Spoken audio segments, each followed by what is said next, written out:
guys! Today is another day. This is your girl Bon back with another vlog, and this is my day 5. So hi guys! This vlog is my birthday vlog.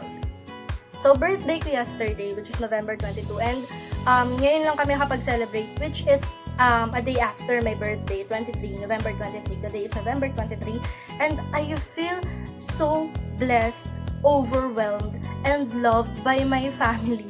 Sila yung kasama ko nag-celebrate ng birthday ko, of course. Sino pa ba? And yeah, I'm going to flex right now yung mga gifts na natanggap ko. So, bago ang lahat, bago ko sila i-flex, hindi ko kasi nakuna ng video yung unang part ng birthday ko. So, this morning, sumamba ako. I go to church, syempre. First and foremost yun. Pinagpasalamat ko kay God yung existence ko. Another year, diba, na nabubuhay ako. And then, after church, mga hapon, pumunta kami kay Papa sa sementeryo. Dinalaw namin siya. Actually, wala akong video ng pagdalaw namin kay Papa. Pero, konting update lang. Last vlog ko kasi nakita niyo yung libingan ni Papa, diba? Nakasemento pa siya, hindi pa siya okay. Pero pagbalik namin doon, ipapakita ko sa inyo yung update na ang ganda na niya, guys. Naka-tiles na, nakakabit na yung lapida and such. Sobrang ayos na nung libingan ni Papa. Kaya gusto ko i-share yun sa inyo, diba? Na ang ganda na, legit. So, ayun lang. After that, pumunta kami sa SM, San Lazaro. Yan, we celebrated my birthday there sa Classic Savory.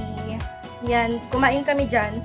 Tapos, sobrang dami. I will attach the photos and the videos at the latter part of my vlog. Pero eto, gaya na sabi ko kanina, i-flex ko muna yung mga natanggap kong regalo. So, yesterday, which is my birthday talaga, nakatanggap na ako ng ilang gifts, no? Syempre, unang-una galing sa ate kong maganda, which is my favorite sister, ang aking nag-iisang sister. Wala naman akong choice dahil kaming dalawa lang ang magkapatid na babae sa amin. Charis! Pero hindi, sobrang pinagpapasalamat ko yung existence sa ate ko kasi siya yung nagbibigay ng needs namin. Wow! Humihilik, naririnig niyo yun.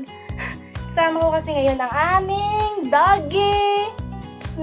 Meet Oreo, guys. Hi! So, yun, going back. Ang first gift na i-flex ko is a gift from Mama Net. Shout out po sa aking Tita Net. So, thank you very much po for this gift. So, hindi pa siya naka-open, guys. Pero alam ko na yung laman nito. Siyempre, ako pumili eh. So, ayun. Bubuksan natin siya. So, this is from M&S. Yan. So, ang laman nito, guys, is chocolates. Dark chocolate, kasi bawal ako ng ibang chocolates dahil nga may PCOS ako, so kailangan ko mag-reduce. So, ang pwede lang sa akin na chocolates is dark chocolate. And look, ayan ang aking dark chocolate. May kita nyo ba? Oh my God, hindi siya kita. Mamaya, i-flex ko yung picture niya. So, ayan pala, sa Swiss Dark Chocolate Mountain Bar. And cookies. Reduced sugar siya, guys. So, pwede siya sa akin. Thank you po sa gifts na binigay ni Tita Net. Thank you po. So, ayan, guys. Ayan yung laman ng ating first gift. So, second gift natin, guys. Actually, ito. Ano to? Funny story to. Kasi, galing kami ng Uniqlo. Kasi katabi lang ng Savory yung Uniqlo. Tapos, bumili sa atin ng bag. Yung bag na binili niya, pwedeng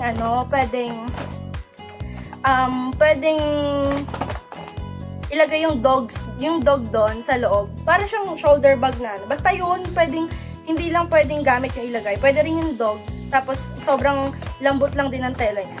Tapos, ako yung pinapila niya sa cashier. Meron kasi doon na parang machine na ikaw na mismo magbabayad. So, parang itatap mo na lang yung card mo. Card yung binigay ni ate sa akin. So, sabi ko, bibili ako ng shirt. Siyempre, siya maka hindi, birthday. In short, na-scam ko si ate sa birthday gift niya. Pero eto, guys, ang napili ko. Yan. Eto. Eto, this hoodie. Hindi siya hoodie. Sweater. Sweater. Labubu yung ano niya, yung tatak. You are the monster. Pero sobrang ganda kasi ng tela, ganyan. Tapos nung nakita ko siya, actually namimili pa ako kung ito or ano. Basta yun, hindi kasama si ate nung pinili ko to or nung binili ko to. Tinap ko lang yung card niya. Love you, ate. Tapos, nagulat pa siya sa price. Hindi ko na sasabihin.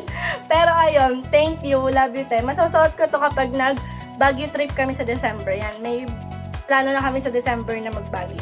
So, ayun guys. Ito yung mga natanggap ko ng regalo. Actually, hindi naman sa akin importante yung mga material gifts, no? Ang okay na sa akin yung naalala nyo ko, yung binati nyo ko. And to all of my friends na hindi nakalimutan yung birthday ko. Kasi guys, hindi ako nagpa-notif sa Facebook. Hindi ako nagpa-notif ng notification na birthday ko today. So, sa mga nakaalala, thank you very much. And sa mga late na nakaalala nung ngayon naalala, day after my birthday, still thank you kasi naalala nyo ako guys. And of course, hindi mawawala yung pinaka-paborito kong regalo.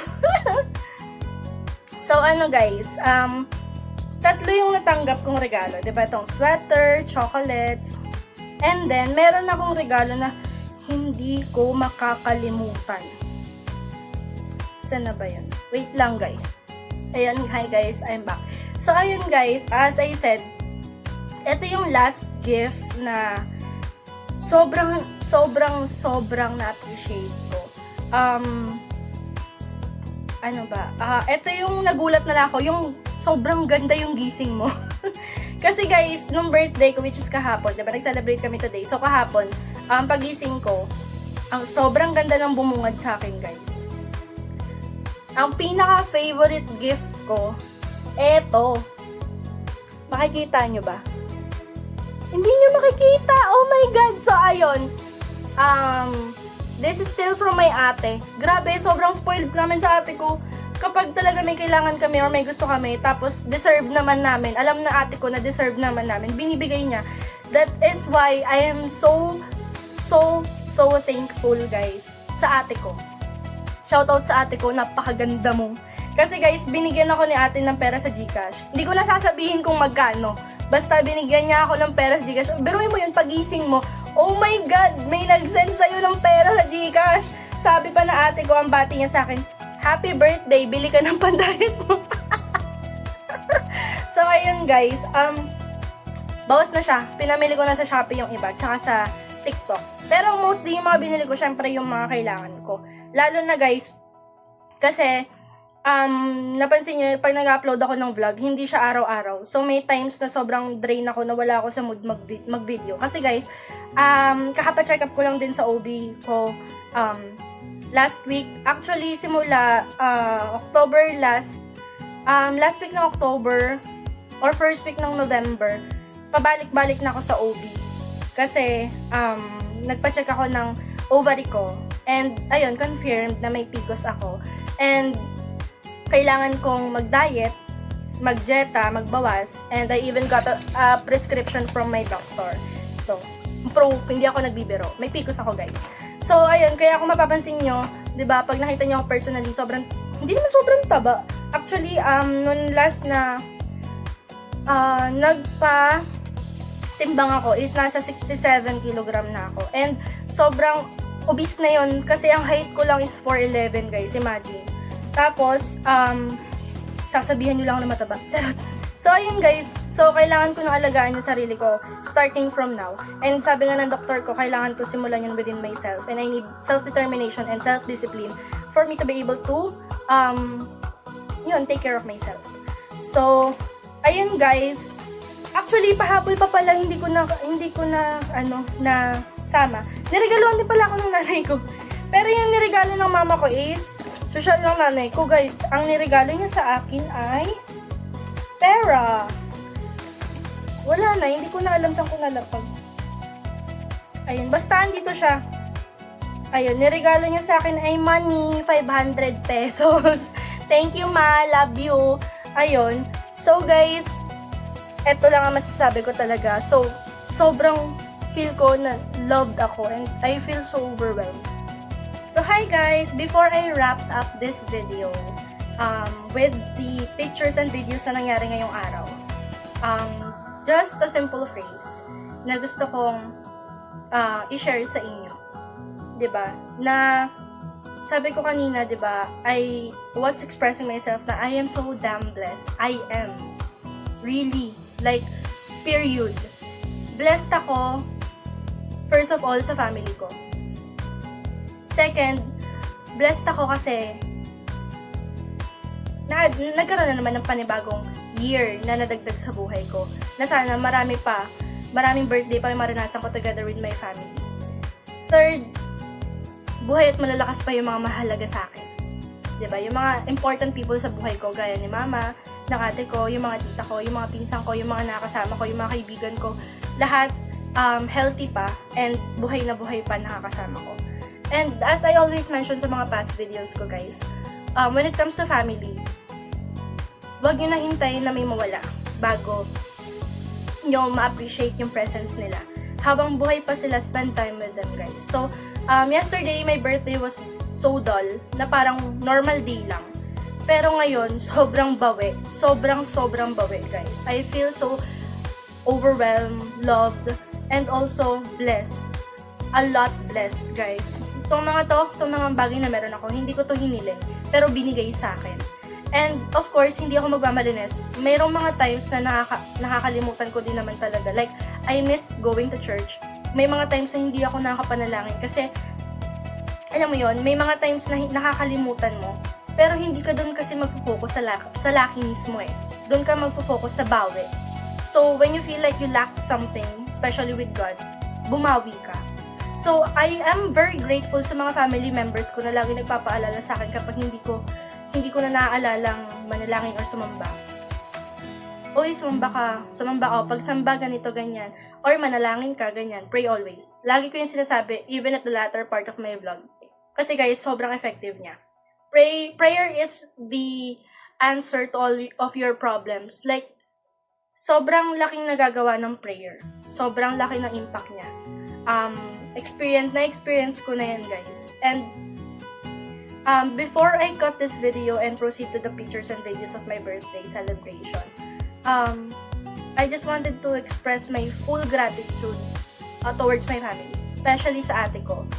Sobrang thankful at blessed ako na meron akong katulad mo. Kasi siya yung sumalo ng lahat ng mga responsibilidad nung nawala si Papa. Siya na yung parang tumatayong padre de pamilya sa amin.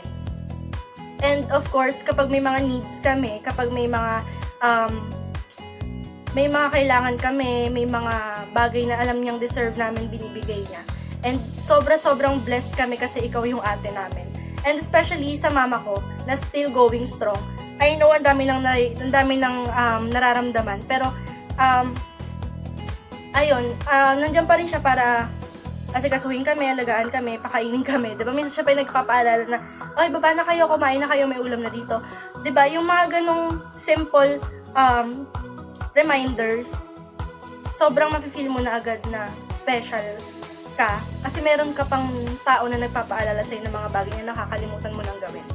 So, ayun, siguro kaya ako very emotional is due to my, PCOS. Kasi one of the symptoms yan is parang heighten yung emotions.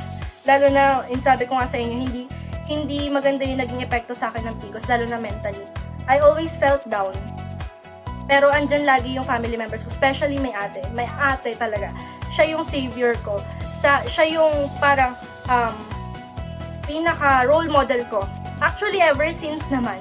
Pero ayun, sobrang pinagpapasalamat ko kay God na siya yung naging ate ko. Hindi ako iiyak. Oh my God. Hindi ako iiyak. Umiyak na ako kanina kay Papa. Wala lang. Sobrang thankful and sobrang grateful ko lang na sila yung family na binigay sa akin. Diba? Hindi tayo iiyak. Hindi. So, ayun. Ang dami kasing realization. Sobrang dami nangyari for the past years. 3 years ago, sobrang hindi ko sila iniisip. Kasi sobrang, aminado ako, sobrang naging makasarili ako for that. Na-realize ko lang yung mga existence sa family members ko right after my pinaka-lowest, which is 2023. Ayun talaga. So, I do believe na everything happens for a reason. Kasi dahil sa mga nangyari sa akin, I learned to prioritize, to notice yung existence nila sa buhay ko. Na sobrang halaga nila. Sobrang halaga ng family. Ayun yung pinaka-foundation ko ngayon. So, ayun, guys, hindi ko na para pahabayin to. Sobrang haba na nito. At least 20 minutes ata kasi may mga videos and such pa. So, ayun guys, thank you very much sa panonood. Thank you very much kung tinapos itong vlog na to. And this is my birthday vlog. And thank you sa pakikinig sa mga yaps ko. No, I'm a yapper, I admit. So, ayun guys, ang dami kwento. Yun, bye! Panoorin nyo na yung aking mga happenings this day. Thank you! Always pray, guys. Always pray. Now that you're close, I feel like coming undone.